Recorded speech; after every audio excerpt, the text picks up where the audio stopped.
Hi guys, John here. Today I want to look at something that's a little bit of a game changer if you're new to Unreal Engine and you work with the sequencer or you want to work with the sequencer, and that is how we can control material parameters inside of the sequencer so we can keyframe values. So it's really good for like animating like things on your textures or anything to do with any parameters inside your materials. So what I'm going to do is, with this actor selected, I'm going to modify the material on it. So just down here under materials, we just click on the little magnifying glass to open it, and I'm going to double click on that, and now we've got it open. And I think what I'm going to do is lerp between two different textures. So I'm just going to click on that and do Control C and then Control V, and I want to change the texture on that. So let's do this little green guy, and then over here just gonna hit L and then left mouse click to put in a lerp node, wire these up like so, and if you right click on the pin on a lot of the nodes, you can actually just promote it to a parameter and it'll add in a scalar parameter for you that's already named. So it's a good little tip there. And then I'm just going to click save, and if I just bring this over a bit, just going to try and fit that on the screen. Now if I change that value, you can see that it's animating that parameter. So with that, I'm just going to save it quickly.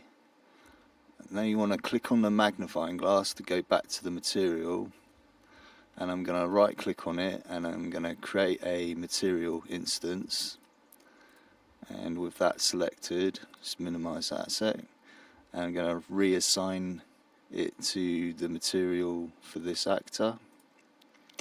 And now that is a material instance, we can actually access any scalar parameters inside the sequencer. So just going to add this actor to the sequencer.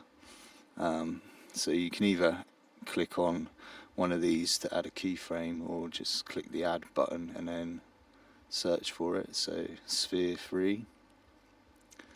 Now where you've got the little plus on the track, if you click on that, and under components I'm going to click static mesh component 0.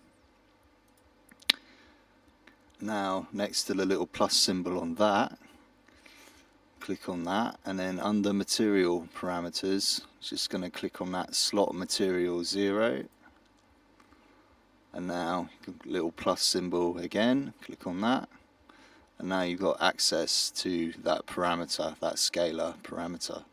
So just going to click on that,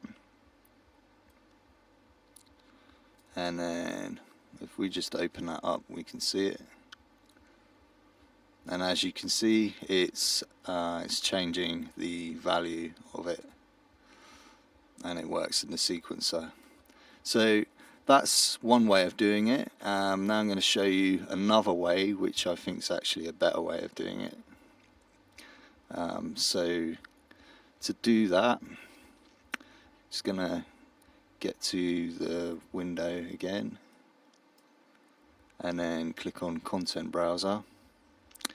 I'm going to right click in the Content Browser, come down to Material, and I'm going to select Material Parameter Collection, and let's give it a name. Just call it Demo, and just double click on that. Now you've got two different types of parameters that you can add. You can add a scalar parameter, or you can add a vector parameter. So vector parameter is good for things like colors, scalar parameter is good for things like values, like UV coordinates, that sort of thing, or in this case it's controlling the lerp. So we are going to click on the plus symbol there to add in a new one, and then we can give it a name, and let's just call it texture lerp. Gonna leave its value at 0, that's fine. Just click on save, and then come back to the material, and basically we want to swap this out for the collection parameter. So just right click, type in collection parameter, it should come up, and then you just want to make sure you've got the correct collection parameter selected. So it's this one, and then parameter name, and then we can see texture lerp comes up, and then I'm just going to connect that in there. Click on save, minimize the window, and then back on the sequencer, just click the add button, come to material parameter collection track, and then you can see it there, demo. So I'm just going to click on that, and then gonna click on a little plus symbol, and now you can see our scalar parameter shows up there, texture lerp. So just click on that, expand it, and it looks like it's already added in a keyframe, so that's alright.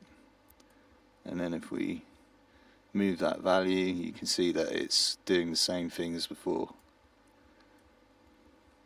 So yeah, a couple of different ways you can do it. The benefits to using a collection parameter is that you can have the same collection parameter in more than one material.